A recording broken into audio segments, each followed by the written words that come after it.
Lami siya! Dili kini kasagarang makita nga i-serve sa talad kan-anan apan alang sa uban. Usa sa mga kinaham nga kanulon ang kasahos. Mo kini ang binuwad nga karni sa baka o kabaw. Busa mga kapuso ato kining tilawan nga siguradong lami siya. Kung adunay isda nga gibuwad, aduna sa di ay karni sa baka o kabaw nga gibuwad.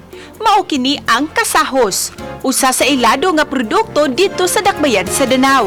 Sa barangay poblasyon, among naila-ila si Manang Linet Tapayan nga 37 na katuig nga tighimo og kasahos. Lagi ni kanan sa akong papa. Siya mo igatrainan mo sa una, kaya daan na siya ay karinderya din. Kami mga kuwami tabang-tabang sa mong lola, hangtod nga nakakaton Jimmy. So nimbiya among lola, ako yung poli. Matod ni nang Linet, kinahanglang pilion og maayo ang karni nga himuong kasahos. Unya nigpis nga hiwaon ang karni ug dayon humulan o i-marinate sa tinimplahan na nga soy sauce. Paglabay sa pipila ka minutos, ibuwad kini sa init sa adlaw hangtod mauga-uga. Unya kun maoy sud-anon sa pamilya, lutuon kini sa nagbukal nga mantika. Ug mao na kini mga kapuso, ang lamian nga kasahos nga mapalit lang sa tag 100 pesos kada putos.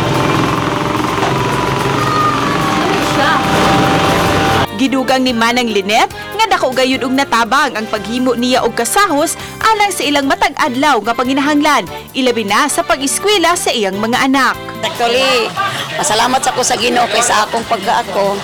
Nakapahuman jud ko pinaagian niya akong delikasi sa Danau. Na nailhan na bitaw ko sa delikasi sa Danau.